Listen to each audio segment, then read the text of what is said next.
Sa tingin mo ba, maniniwala sa akin si Lulu? Oo naman. O di at least na makakagawa siya ng paraan para makatakas siya. Bakit pa kasi ginawa yun? Para lagi pa rin tuliro si Victor. That way, hindi niya mapapansin yung plano ko. Hindi siya makafocus sa trabaho at hindi niya mapapansin na ninanakawan ko ang opisina. Ibigay mo sa akin ang bata. Baliw! No! Tama na! Tamahal mo, di ba? Ibigay mo sa akin anak ko! Kung doon inuulog ko anak mo! Inuulog ko to! No! Elisa! Elisa! Elisa! Elisa, anak! Elisa! Tawag kita, anak! Tawag kita! Elisa! Ligtas ka na, anak! Anak, ligtas ka na! Ligtas ka na, anak!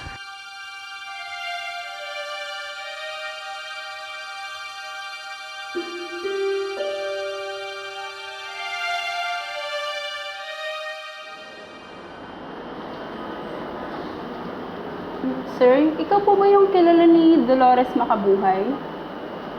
Nanay ni Elisa yun, di ba? Bakit daw? May naghahanap po kasi sa kanya. Sabi ko, wala po sila dito. Pero nandito po yung dinala nilang pasyente. Papapasukin ko po ba? Sino daw siya? Pipo raw po yung pangalan. Si Pipo? Nasaan siya? Nasaan si Pipo? Sandali lang po ah. Pasok na po tayo.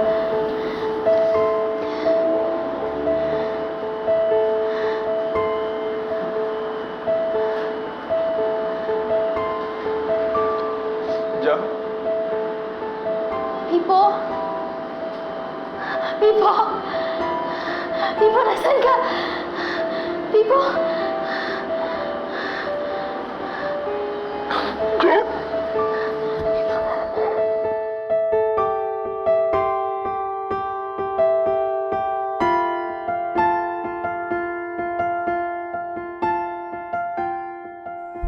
Anak, ligtas ka na, anak! Anak! Elisa! Lisa, anak. Elisa! Dolores, Victor, may awa nga ang Diyos. Tapos na ang kalbaryo niyo. Masayang-masaya ako para sa inyo. Salamat! Sir, nandiyan na po yung ambulansya. Mas mabuti bang ilagay na natin at malaman natin sa ospital kung ano nakalagay niya. Sir!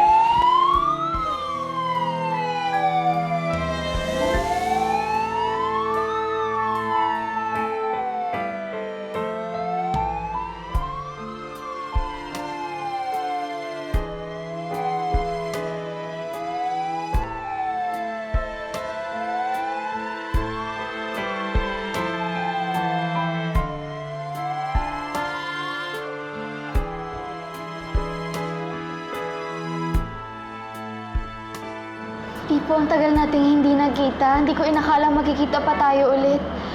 Paano mo nalamang nandito ako? Nawagan ako ni Mang Cardo. Sinabi niya sa akin yung kalagayan mo.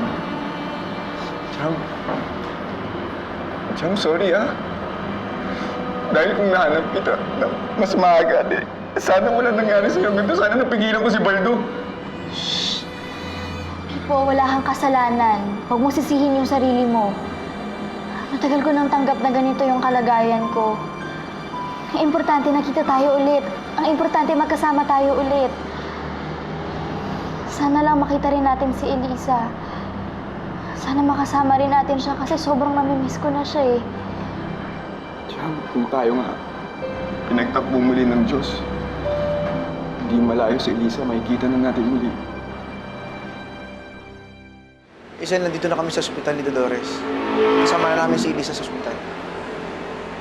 Hopefully, wala siya sana ng tamong mga sugat. Sige, basta tatawagan na lang kita ulit. Kakausapin ko rin, doktor. Okay ba?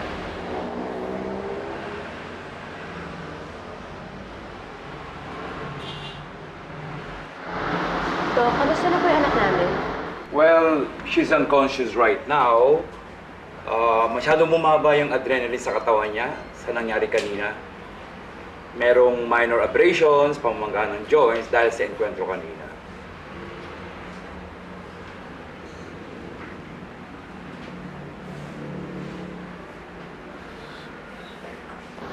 Matatagalan ba kami dito? Hindi ko masasabi, no? It looks like minor injuries lang. Pero ang worry ko, baka may internal injuries. Yung ang concern ko. So we have to run several tests para masigurado. Dok, ang dami ng pinagdaanan ng anak namin.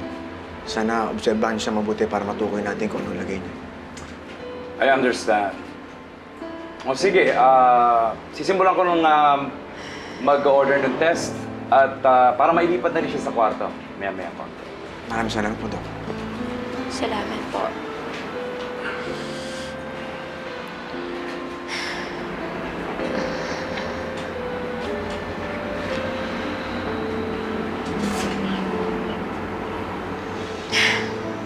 Victor, kasama na nga natin si Elisa pero hindi pa rin tapos yung laban niya.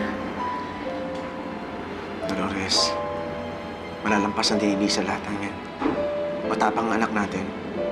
Kita mo nga, nalampasan niya yung kay Rex, kay Baldo at kay Lulu. Victor, Dolores, Roman, gusto ko lang ibalita na dead on arrival si Lulu. Wala na makakagulo kay Elisa. Sino nga palang pwede kong interviewin sa inyong dalawa para sa police report? Ako na, Roman. Tara, doon tayo sa labas. May iwan ko muna kayo dito, ha? Bantayan mo na si Elisa. sige. Elisa, anak. Magpagaling ka ha, lumaban ka ha. Para makauwi na tayo. Talaga? Ay, salamat naman sa Diyos. O sige, Dolores, basta bukas na bukas, dadalaw ako sa ospital, ha? Okay. Tay, magkasama na daw po ba si Chang Dolores tsaka si Elisa? Oo eh. Tsaka himalang galos nga lang yung natamo ni Elisa doon sa hostage. Tay, pwede mo ba kami sumama? Ako rin po. Gusto ko na po kasi makita si Elisa eh. Ako din po. Misa-misa po kasi namin si Elise. Mga bata, kung 4 tayong pupunta doon, mahal yung pamasahe. Tsaka malayo yung Tagaytay. Ganito na lang gawin nyo, ha? Maglinis na lang kayo ng bahay para pagdating dito na Elisa, malinis yung bahay natin. Ha? Okay? Kakatuwa, no? Dati, iniisip natin kung kailan magkikita si Chang Dolores tsaka si Elisa. Pero ngayon magkasama na sila. Araw na lang ang bibilangin natin para magkakasama-sama na tayo.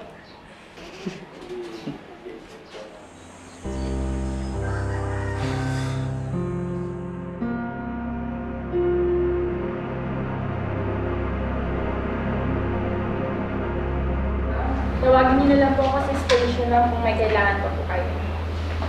Salamat.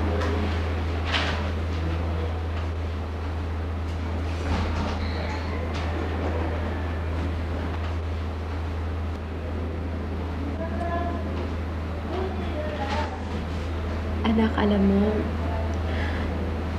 tagal-tagal kitang hindi nakasama. Ngayon nakakasama na uli kita. Ang saya-saya, anak. Nahawakan kita. Naiyakap.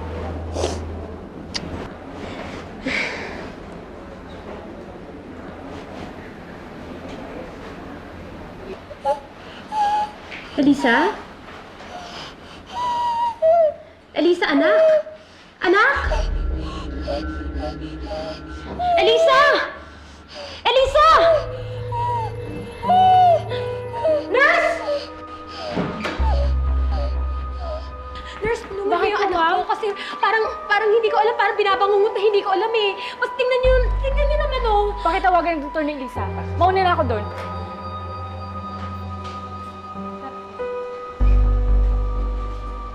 Basta nakapikit lang siya kanina, tapos bigla na lang siyang umungol. Elisa? Nasaan si Elisa? Nasaan si Elisa? Elisa? Elisa? Elisa? Elisa? Elisa? Dolores, bakit? Ano problema? Ito, si Elisa. Ano nangyari kay Elisa? Iniwanan ko lang siya dun sa kwarto. Tumawag lang ako ng nurse. Pagbalik ko, wala na si Elisa. Hindi mo mawawala yun. Ikutin natin buong ospital. Nurse, tawagan mo security guard, okay? Sige po. Halika na. Chito! Chito! Chito! Buksan mo nga itong pintuan, hoy! Chito! Sandali! Chito, bilisan mo! Sandali lang! Halika na, halika na, halika na. Sandali na. Ano ba? Halos gibayin mo na yung pinto ko. Ano ba problema mo? Ako wala, ikaw meron. Oh, ano problema? Sabi na nga ba, hindi mo na ko yung text ko kaya hindi ka nagre-reply eh. Alin, yung babalik na si Elisa kaya kailangan ko na magtago? Oh, tanggap mo naman pala. Ano pang ginagawa mo? Halika na, magsimpakit ka na. Sandali lang sabi, Flora. Halika nga dito. Ano ka ba? Chillax lang. Anong chillax? Di ba ikaw nagsabi sa akin nung isang araw na yari ka pagbalik ni Elisa? Dahil ikaw nagdala kay Baldo? Ka ba? Masyadong intindihin yun. Meron na akong palusot dun. Oh, anong palusot mo? Ba, edi ginawa ko lang yun para itago siya kay Rex, di ba? Hello? May makukumbisi ka ba dyan sa palusot na yan? Paano namang di pinag-isipan? Ano ka ba? Alam mo, bayaning-bayani ang tingin sa akin ng lahat ngayon dahil ako tumodas kay Rex. Kaya kahit na anong sabihin ko sa kanila, sigurado ako maniniwala sila sa akin lahat. Sa bagay. Halika na lang nga. Tara. Saan tayo pupunta? May bagong bukas na pasugalan dyan sa kanto eh. Para makapag-relax ka naman. Gusto ko yun. Ay, magandang idea talaga yan eh. Dolores. Victor, natatakot ako. Natatakot ako. Baka ano na nangyayari kay Elisa. Baka mamaya may kumuha kay Elisa. Mamaya buhay pa si Lulu. Kinuha niya yung anak natin. Huwag ka magsalita ng ganyan. Walang kukuha sa anak natin. Uminaw ka. Sir! Ma'am! Si Elisa po andun. Andito po siya sa baba. Saan? Elisa, anak! Elisa! Elisa! Elisa, anak! Anong nangyari sa'yo, anak?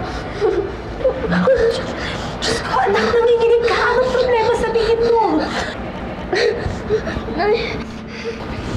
Nanaginip po ako. Yung ano po, kasama po si Mang Rex at Kuya Baldo. Nabay ko nila ako. Ay, nakukulit ko nila ako ulit. Ay, huwag niyo po akong iwan. Dito lang po kayo sa tabi ko. Wala nang kukuha sa'yo, anak. Oo, anak. Tahan na. Hindi ka namin iiwan ng tatay mo. Hindi ka namin iiwan. Tahan na, tahan na. Elisa, tahan na. Dito na ako.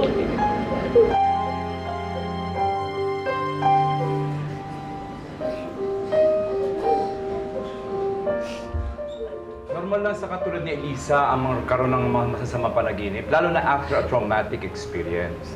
Naiipon yan yung mga masasamang alaala na yan sa subconscious natin eh. Yung iba nga, hindi basta-basta nabubura. Dok, maulit ba ulit yung nangyari sa kanya kanina? Well, iba't ibang unloading capacity ng mga tao. Meron mabilis mag-unload ng bad memories, meron ding hindi kaya. Kaya si Elisa maaaring mangyari ulit o maaari ring hindi. Doc, ano po yung pwede namin gawin para makalimutan niya yung mga nangyari? Alam nyo, very vulnerable ang anak ninyo. Kailangan niya ng suporta ninyo. Sana iwasan niyo yung mga bagay na makapagbibigay sa kanya ng stress o kaya madadagdagan pa yung mga pinagdadaanan niya ngayon. Sige po, Dok. Gagawin namin yung payo niyo. Salamat po. Sige pa. Sige. Babalik na nga. Sige po.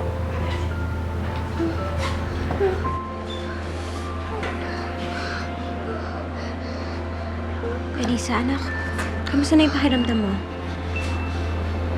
Okay lang po ako. Sorry nga po pala kanina. Bigla po akong nawala. Hindi sana. Wala kang dapat i-sorry. Naiintindihan ka namin. Nay, Tay, gusto ko na po matanggal sa isip ko yung sumabay sa akin. Pero dito pa rin sila sa isip ko. Anak, mabubura rin yan sa isip mo. Buburahin natin yan. Gagawa tayo ng mga masasayang alaala para matabunan yung mga masasama. Anak, magtutulong-tulong tayong tatlo. Buburahin natin lahat ng masasamang alaala na yan. Hindi tayo titigil hanggang di mo sila nakikalimutan. Salamat po, Nay. Itay.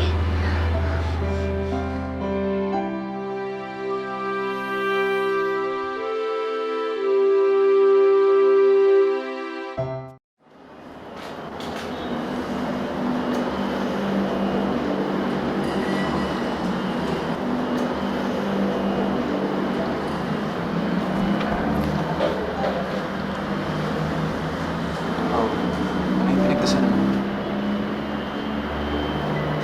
Si Elisa. Nagdasal ko na sana maayos pa rin yung kalagayan niya. Sana makasama na rin natin siya ulit. Sigurado ako miss mo na siya. Sobra. Marami akong natutunan dun sa batang yon. Alam mo ba yon? Siya yung dahilan kung bakit bumalik yung pananalig ko sa Diyos. Yung mga panahong nawawalan na ako ng pag-asa sa buhay ko, siya yung nagturo sa akin na magdasal. Siya yung nagturo sa akin manalig pa rin sa Panginoon.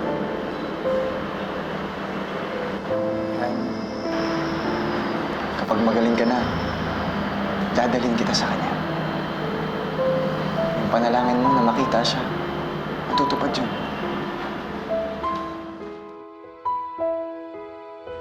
Oo, Victor. Basta bilan mo na lang ng pansit si Elisa, ha? Oo, naku. Sigurado matutuwa to. Ah, sige, sige. Oh, pagkatapos mo to kainin, ha? Iinom kang gamot, ha? Pasok! Hi!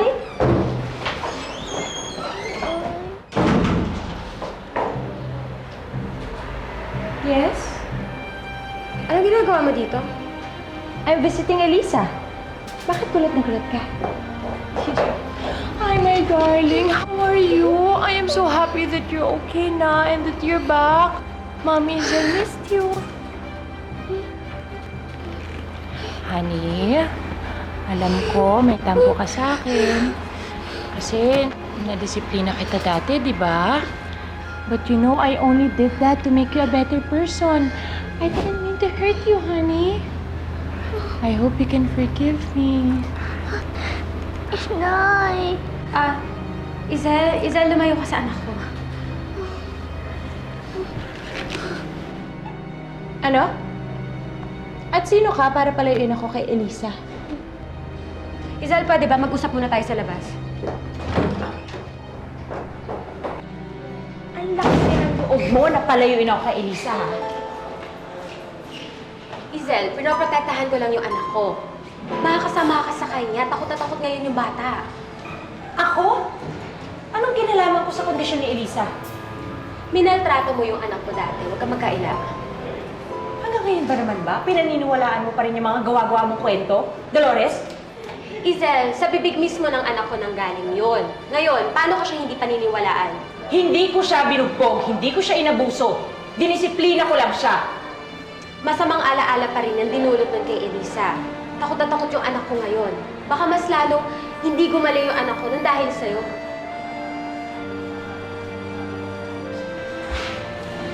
Ano nangyayari dito? May problema ba? Nag-aaway ba kayo dalawa?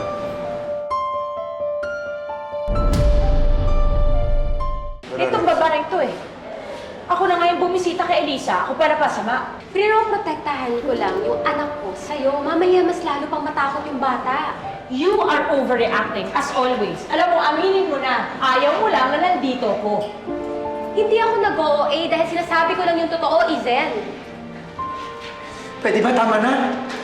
Hindi itong oras para mag-away kayong dalawa. May pinagdadaanan si Elisa. Pwede ba? Kahit ngayon lang. Kahit ngayon lang. Magkasundo kayong dalawa. Alang-alang kay Elisa. Pasensya ka na, Victor, pero hindi ko kaya makipagbati dyan sa asawa. Lalong-lalo na sa taong nagmaltrato sa anak ko. Dolores. Ang kapal talaga ng... Enough! Alam mo, mahirap makipag-usap sa taong makitid ang utak. Di bali na uuwi na lang ako. Baka kung ano pa mangyari sa akin pag nagsama kami sa isang kwarto. Hindi ko naman pababayaan away ka ni Dolores eh. But still, I'll just go home, I'll come back tomorrow. Para malamig na rin ang ulo ko.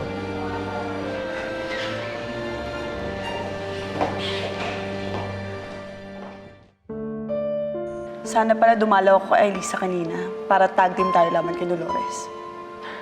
Sa tingin mo ba magpapatalo ko kay Dolores? Eh, kabisado ko na yung drama ng babaeng yun. At talagang mag-ina sila ni Elisa dahil pareho silang maarte. Umpisa pa lang yan. Pag umuwi si Elisa dito, sigurado isang malaking drama ang buhay niyo dito sa bahay. Well, yun eh kung pauwiin ko si Elisa dito. Don't tell me hindi mo siya pauwiin. Alam mo, napakalaking istorbo ng batang yun. Bakit ko siya gugustuhin makasama sa bahay ko? Eh, hindi ba yun ang kailangan mo? Isang istorbo? What do you mean? Pag nandito si Lisa, magiging abala si Sir Victor sa kanya. Pag nagkataon, magagawa mo na ang mga gusto mong gawin sa opisina. Kaya kung ako sa'yo, pauuwiin ko si Elisa dito. Oras na makalabas siya ng ospital.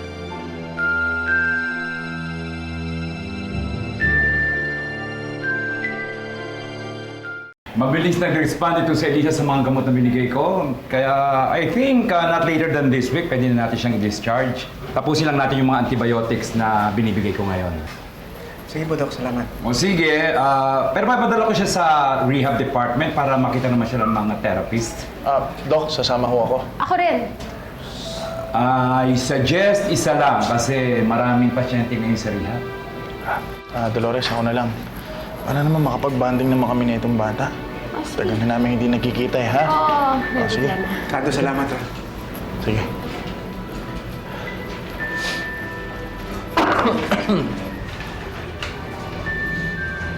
Nako, nakakatuwa naman. Malapit ang makauwi si Elisa sa bahay. Ako pag nalaman niya ng mga pinsan niya, tsak matutuwa yun. Maghahanda pa nga yun eh. And who told you na sa'yo uuwi si Elisa? I'll just remind you, Dolores, wala ka ng karapatan kay Elisa because of the court's decision. So wala siyang ibang uuwian kung hindi kami ni Victor. Right, honey? Hindi, nagkaroon na kami ng kasunduan ni Victor bago pa siya pumasok sa ospital na pwede siya pumunta sa akin, maghahati kami. At, di ba, Victor? Ah! Saan mo siya iuwi? Dun sa barong-barong niyang tirahan? Baka lalong lumala si Elisa dun. Sandali lang ha. Mukhang alam ko na kung saan papunta to eh. Isa, sandali lang. Mag-usap lang kami ni Dolores. Dolores, total tayo naman ang magulang ni Elisa eh. Pwede ba tayo muna mag-usap? Han, nayaw ka muna dito. Okay.